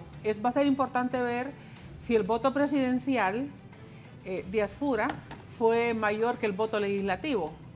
Vamos a ver si el voto presidencial de doña Xiomara es menor que el voto parlamentario. Si así fuera, el voto parlamentario de Libre se nutrió de otros que no votó por la candidata, pero que sí votó por otros diputados, por los diputados. Pero eso va a ser después. Por eso yo no quería venir a programas el día domingo, el día lunes, porque ya hoy podemos hablar de tendencias, por lo menos, ¿no? Pero de voto definitivo vamos a hablarlo cuando tengamos ya las 3 papeletas. Vamos a ver en el Partido Liberal qué pasó también, porque estaban muy entusiasmados. Yo tengo amigos liberales que andaban en campaña entusiasmadísimos, creyendo que el voto para los municipios, para las alcaldías, se iba a tributar directamente para el voto presidencial. Vamos a verlo cuando tengamos esos resultados. Y yo solo quiero agregar una cosa. Seguramente en el Partido Nacional ya había una fractura que trataron de solventar en las últimas semanas, especialmente después de la primaria. Esos 200.000 votos de los que hablaba Raúl, esa es la cifra que se viene manejando. Pero leyendo las listas de los que están saliendo, por ejemplo en Francisco Morazán, hay un muy buen porcentaje de gente nueva. Y yo creo que el Partido Nacional, que es un partido estratégicamente bien construido, sabe que si la gran mayoría va a pedir reformas, tratar de sostener lo que lo señaló como malos es seguirle quitando oportunidad política a futuro. Por eso yo no creo, Raúl, que sea muy difícil hacer reformas, porque al final estos nacionalistas, que muchos son nuevos, deberán limpiar la cara del Partido Nacional. Y esa limpieza de cara pasará por, si la gran mayoría del Congreso está presionando por una reforma al Código Penal, bueno, señores, hay que ceder para que vean de que el Partido Nacional puede cambiar. Entonces yo no creo... Pero no va a ser fácil eso. Pero tampoco creo que sea imposible. Pero como decía ella, mire, eso no va a ser fácil. El Partido Nacional no se maneja así. Y muchos de esos diputados del Partido Nacional han sido apoyados por el presidente Hernández. O sea, no, eso no va a cambiar. Sí, la nueva generación de diputados que entró al Congreso viene de la Escuela de Cuadros, Sí. que se funda en el 2008 más o menos, es de Escuela de Cuadros del partido. Por eso es que ahí aún la nueva generación no fue un relevo generacional Correcto. en lo político, sino que igualito, ¿verdad? Venían en la Todos fila. marcaditos, ¿verdad? Venían en la fila. Sí, venían en la fila. Entonces, ellos vienen digamos, yo entrevisté líderes en Progreso, entrevisté en La Ceiba, entrevisté en Gracias, en Empira, y uno encuentra esa disciplina partidaria en el Partido Nacional que no le encuentra en otros partidos. Pero igual, digamos, Libre puede hacer la lucha por las sedes, puede hacerla. Y la gente va a entender si no la logra. O sea, si no la logra, si hace todos los esfuerzos y al final demuestra que no pudo. O sea, la gente entiende. Pero ahí vamos a ver si los temas de campaña en realidad era para ganar votos o era porque creían en esos temas. ¿Verdad? Creían en esos temas. Y en la medida que la convicción ellos la mantengan y esa convicción de campaña se traslade a su desempeño parlamentario, en ese sentido la gente lo va a entender. Pero si se va a resquebrajar digamos, el partido en esa... Pero tendrían que explicar bien, doctora, porque la gente... Pero le corresponde a Libre. Sí, o sea, a mí no correcto. me corresponde ni a mí tampoco. Sí, o sea, sí, es a ellos. tendrían que explicarle bien a la gente porque a la gente se le vendió que no va, que las sedes no Que iban. todo eso se vota. Que sí. todo Sí, eso se vota. que todo se vota. O sea, la gente entendió que todo se vota. Pero hay decisiones Sí. administrativas que sí puede Sí. lograr Libre. Por Claro, ejemplo, sí. el tema energético creo que es un tema que puede coordinar desde el Ejecutivo, Xiomara y su gabinete. El tema de los combustibles es otro tema que creo que puede tener cierto nivel de movilidad rápida. Me parece también que el tema salarial va a ser un tema importante para Libertad y Refundación porque existe el fantasma del aumento de salario mínimo que dio Manuel Zelaya. Entonces hay un buen sector obrero que está esperando que esta vez sí pueda haber una mejora salarial. Pero hay un sector de los empresarios que no están esperando Que eso, no están que todo lo esperando eso. contrario, que creen que Mel no va a hacer eso como la vez pasada, que para mí sí fue un incremento justo, porque los hondureños muy pobres no se podía vivir de esa manera, pero todo eso... Pero generó desempleo también. Sí, por eso, son cosas... Porque muchos micro no pudo Cerró. pagar esos Es que salarios. somos tan pobres también, vivimos en uno de los países más pobres del mundo, gastando como en cosas que no... Gastando como ricos. No, es que una nivelación de sueldos tiene que venir con otros complementos. Claro, pero hay esfuerzos administrativos, o sea, lo que trato de mostrar es que Hay un vacío de derechos laborales muy grande. Sí, O sea, hay una parte administrativa que sale desde la Secretaría de Educación, desde la Secretaría de Salud, desde la Secretaría de Inclusión Social, desde la Secretaría de Seguridad Ciudadana, Seguridad Social, que pueden ser esfuerzos que salen desde el Ejecutivo y que le demuestran al pueblo hondureño intereses sociales. Otro tema, ¿qué va a pasar con la tasa de seguridad? Bueno, es que yo creo que todos estos temas, lo que ha habido cuando la tasa de seguridad se impone a través de un decreto, hay un tema altísimo de homicidios. Y bueno, como la tasa de seguridad no es una medida general, sino es solo para aquellos que tienen ingresos de ciertas cantidades y que tienen cuentas de ahorro de ciertos volúmenes, eso no impactó en la generalidad. Impacta de las clases medias hacia arriba, de un nivel de clase media hacia arriba. Y las clases medias no protestan. Las clases medias no protestan por algunas cosas y sienten a veces hasta vergüenza de protestar porque las hacen ver como pobres. ¿Verdad? O sea, hay una actitud vergonzante en la clase media que le impide salir, da pena. Sí. Mire, Solo el domingo protestaron. Es que uno lo ve, es que uno lo ve con los docentes. Digamos, el docente de primaria tiene un nivel de lucha. El nivel de secundaria no le aguanta y se da un plantón. El profesor universitario menos, que lo miren expuesto menos, son muy pocos. Entonces, Libre se nutre mucho de un movimiento social que sí va a la calle. porque está acostumbrado a los gases porque los han gaseado siempre, acostumbrado al agua, al sol, se ponen una sombría, a la lluvia, etc. Por eso es que el Libre mantiene su movimiento todo este periodo, porque es el que recoge parte de ese movimiento social que queda básicamente sin rumbo después que se debilita el movimiento sindical. Entonces, en este sentido, la tasa de seguridad, como solo perjudica a una élite, no protesta, habría que ver qué pasa. Lo que sí creo yo que va a ir cobrando más seco es la transparencia en el manejo de la tasa, porque lo que hemos oído es que la tasa de seguridad está hipotecada por muchos años. Y por eso no la cerraron, porque debía cerrar en 2021. Y no la cerraron porque se endeudaron por 5 años por delante. Por 5 años más, entonces, sí. Pero probablemente no llegue a generar una protesta porque los sectores que son afectados con esa recaudación de la tasa son sectores que públicamente no se expresan. Pueden hablar uno y otra persona, pero a quien afecta es a los que tienen ahorros por más de 120.000 empiras, según entiendo, y que mueve sus tarjetas y ahí es donde le van deduciendo un porcentaje. Sí, sí. ¿Cómo debe gobernar Libre para tener satisfecho a los votantes? ¿Qué debe hacer doña Xiomara como presidente y el equipo de hombres y mujeres que la acompañen? ¿Va a haber integración de otros partidos en el gabinete de doña Xiomara? ¿Qué va a pasar? Les pregunto a mis panelistas al volver.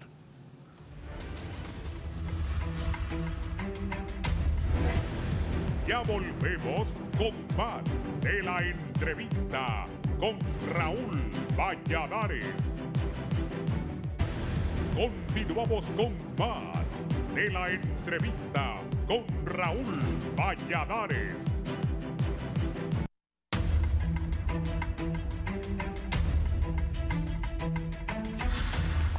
Bien, vamos a la parte final.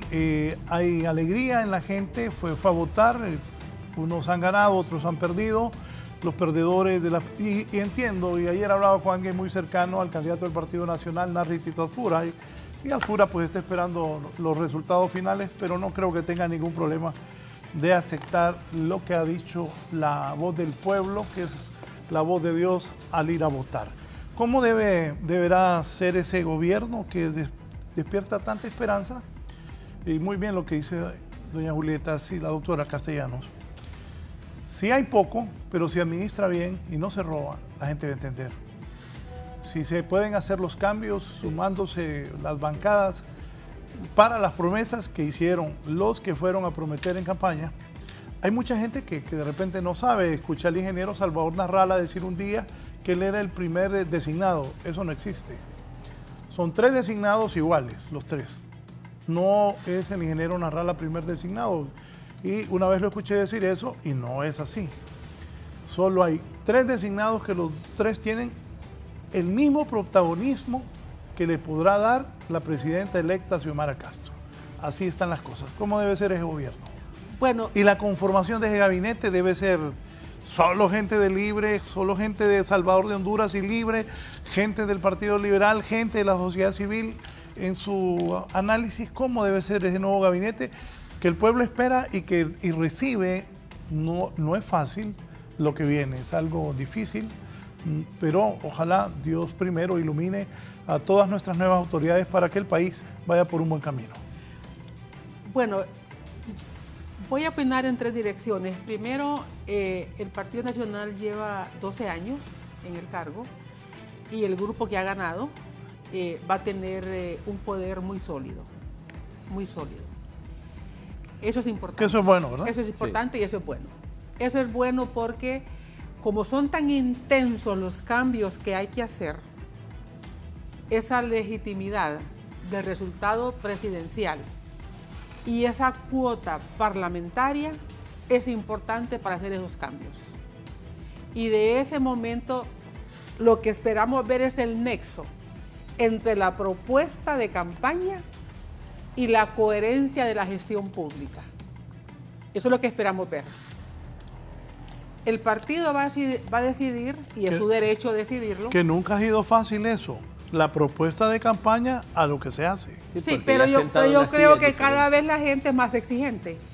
Cada vez la gente es más exigente hoy, es más exigente. Entonces, y creo que haber estado 12 años en la oposición y llegar hasta aquí, eso no son improvisados, ¿verdad? No son improvisados. Entonces, en ese sentido, lo que estamos por ver es que un gobierno que tiene esa legitimidad del resultado y esa fortaleza parlamentaria tiene las condiciones para hacer los cambios, para hacer ese cambio de rumbo.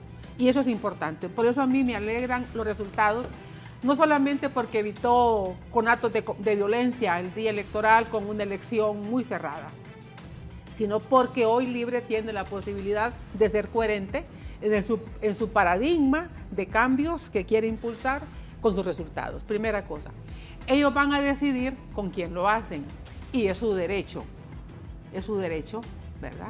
Hay que recordar que este sector ha estado fuera de los cargos públicos muchísimos años, muchos años, otros que nunca han estado en un cargo público y que aspiran. Digamos, Libre va a decidir con quién lo hace y está en su derecho. Yo creo que hay que darles el tiempo para que elijan, digamos, su gabinete. Yo no quiero opinar con quién tiene que hacerlo, porque eso sería invadir su derecho, ¿verdad? Lo que uno espera es que se den cuenta por qué ganaron. Ese es el tercer elemento que yo quería plantear. ¿Por qué ganaron? Libre no gana porque aquí hay 1 millón de gente de izquierda. No gana por eso. Libre gana porque aquí hay mucha gente que votó en contra del estilo de hacer gobierno. Cansados de la forma de hacer gobierno. Por eso gana Libre. Tiene un grupo de fieles seguidores de izquierda. Y están en su derecho. No, claro. Y hay que respetar las ideologías. Claro que sí. De eso se trata la democracia. Doctora, pero son pocos los de izquierda en Libre. La mayoría son gente que sale junto al presidente Zelaya y a doña Xiomara, la presidenta electa, del Partido Liberal. Bueno, yo no borro un video que tengo en mi celular del presidente Zelaya cuando le preguntan ¿cuántos liberales hay en Libre? Entonces, no sé quién se lo pregunta. Y él contesta, bueno, en Libre habemos 1 millón de liberales. Sí. Empezando por mí, dice. Yo no, o sea, digamos, yo no elimino ese video porque es un realismo y él lo dijo natural. Probablemente sin pensar en el impacto que iba a dar en los sectores no liberales de Libre. Pero bueno, ellos tienen su derecho de decir con quién van a hacer gobierno. Y esa sí es su potestad, pero es importante que no olviden por qué ganaron. Porque la gestión del poder y el acceso al poder aspira a todo partido. La diferencia es para qué se quiere el poder. Y ahorita estamos cerrando un ciclo con un grupo político que demostró para qué quería el poder. O sea, el poder es mío y yo hago el poder y yo tomo las decisiones porque la gente me dio el poder. Y yo hago. Yo no olvido cuando el doctor Oliva, cuando la gente planteaba contra la MASIC y nos manifestamos porque la MASIC no se fuera, con comunicados. Nosotros ponemos el punto final, dijo. Y punto. El Congreso pone el punto final. Ese es el concepto de poder que hoy rechaza la gente. Sí. Yo recuerdo que salió la conferencia episcopal y le dijo que el punto lo ponía Dios, el punto final. Porque es una postura de arrogancia extrema del poder. Eso fue antes de las primarias. Dice, el punto final lo ponemos nosotros. Y punto final, dijo el doctor Oliva. Mire, eso es impolítico completamente. Eso está bien para sus bases, pero no para el público que deposita el voto por ellos. Porque uno dice, y le voy a seguir dando yo el poder a estos. Todo eso es un cúmulo de conceptos que la gente va acumulando. Entonces, Libre debe de definir para qué ganó y por qué luchó. Y yo me quiero quedar con estas reflexiones. Yo no quiero entrar digamos, a plantear si deben un gobierno de integridad. Hay gente que lo está diciendo.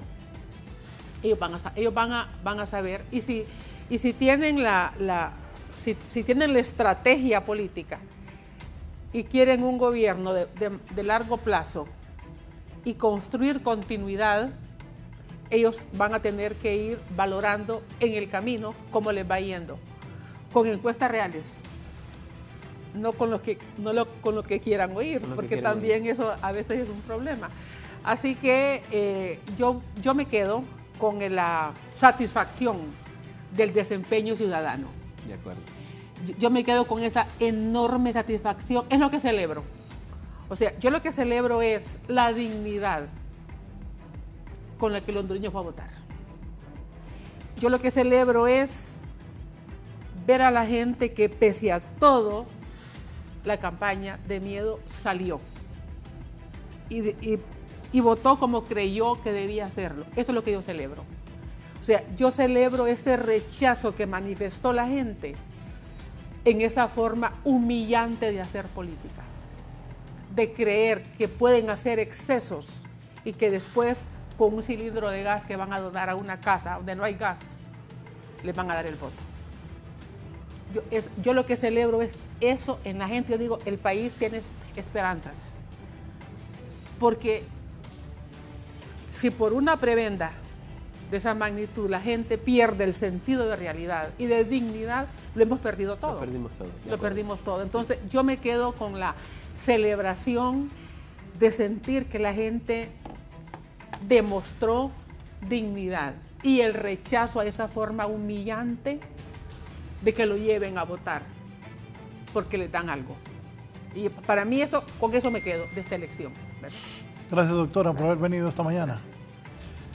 Don Luis. Bueno, yo creo que lo único que debemos valorar ahora es que tanto la militancia como el voto indeciso y como los jóvenes decidieron esta elección, ahora ellos también deben estar pendientes, haciendo acompañamiento, haciendo observación de las acciones del nuevo gobierno. Yo creo que los hondureños, como muy bien dice doña Julieta Castellanos, mostraron dignidad, mostraron amor por Honduras.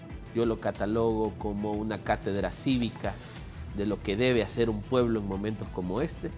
Y ahora esperar pues que se pueda construir un gobierno que realmente busque darle respuesta al pueblo hondureño. Yo quiero aspirar a que el voto de confianza que ha dado el pueblo hondureño, por la razón que haya sido, se traduzca en soluciones al pueblo, soluciones a los grandes problemas, o por lo menos sembrar las bases del cambio, porque Honduras no puede seguir transitando por un desgaste social tan duro. Yo siempre lo digo, Raúl, pasó un año de ETA y OTA y todavía hay gente viviendo debajo de los puentes y en bolsas plásticas. Yo creo que el pueblo hondureño que salió, votó, está esperando una respuesta y yo creo que este gobierno tiene la responsabilidad de darle a este próximo gobierno. Gracias, Raúl, por la invitación. Gracias al abogado Luis León, gracias a la doctora Julieta Castellanos, a usted por permitirnos ingresar a sus hogares. Los invito a continuar en sintonía de Canal 11. La gente, repetimos este programa a las 10 de la noche de televisión, en Cable Color, Canal 12 y Canal 19 en Tigo. Que estén bien, buenos días.